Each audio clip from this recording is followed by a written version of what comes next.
আমার স্ত্রী গায়ে যেদিন প্রথম হাত তুলেছিলাম সেদিন সে শুধু ফ্যাল ফ্যাল করে আমার দিকে চেয়েছিল।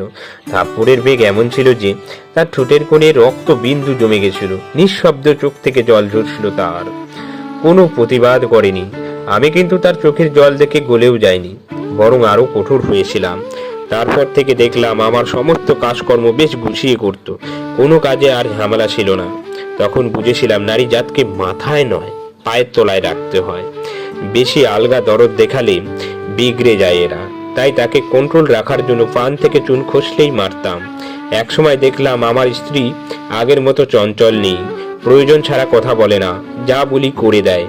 মাঝে মধ্যে মনে হতো যেন একটা রোবট নিয়ে ঘর করছি। ওর হাসি মাখা মুখটা ভুলে গেছিলাম। এক রাতে দেখি আমার স্ত্রী পাশে নেই। আমি মনে করছিলাম ওয়াশরুমে গেছে, কিন্তু অনেক সময় পার হবার পরেও সে আসছে না দেখে নিজে উঠে গিয়ে দেখি সে ওয়াশরুমেও নেই। বাইরে গিয়ে দেখি মন্দিরে বসে প্রার্থনা করছে। তখন ঘড়ির দিকে তাকিয়ে দেখি 12:20 বাজে।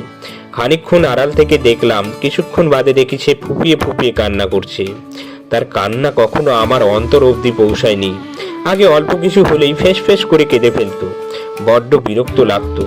কিন্তু এখনকার কান্না দেখে কেমন যেন অন্তরের ভয় ঢুকে গেল। এর কান্না আমাকে হিম করে দিল। কেউ বুঝি বুকের ভেতরে আঘাত করছে।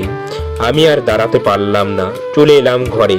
শুধু মাথার ভিতরে কাজ করছিল, এত রাতে ঠাকুরের কাছে কে এমন চাচ্ছিল যে সে ফুপিয়ে ফুপিয়ে কান্না করছিল। পরের দিন সন্ধ্যার দিকে দেখি আমার স্ত্রী বারান্দায় বসে আকাশের দিকে তাকিয়ে আছে। আমি চুপচাপ তার পাশে গিয়ে বসলাম। আমাকে বসা দেখে সে উঠে চলে গেল। আমি তাকে বলি, কোথাও যাচ্ছ?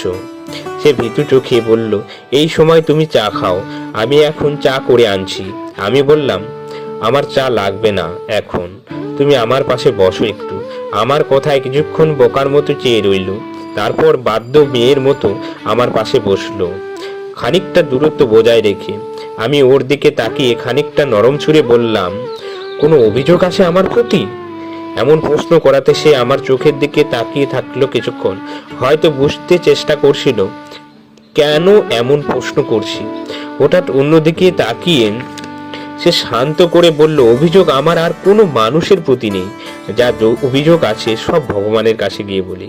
কারণ কিছু ঠিক করার হলে তিনি করবেন, আর না ঠিক করার হলে বদলে দিবেন সবকিছু তার হাতেই। তাই কারো প্রতি অভিযোগ, রাগ, ক্ষোভ কিছুই নেই। বললাম, কাল রাতে ভগবানের কাছে কি প্রার্থনা করছিলে যে কাঁদছিলে তুমি? সে আমার দিকে তাকিয়ে বলল, একটা সময় ছিল যখন ভগবানের কাছে তোমাকে পাওয়ার জন্য ঠিক এমন ভাবে কান্না করতাম প্রতি রাতে। এখন সেইভাবে ভগবানের কাছে চাই তোমার থেকে মুক্তি পেতে। আমার স্ত্রীর এই কথা আমার কলিজা ছেদ করেছিল। একটা সূক্ষ্ম ব্যথা অনুভব করছিলাম। আমার কাছে মনে হচ্ছিল এর থেকে বেদনাদায়ক কথা এই পৃথিবীতে আমার জন্য একটাও নেই। আমার স্ত্রীর চোখের কোণে পানি ছিল।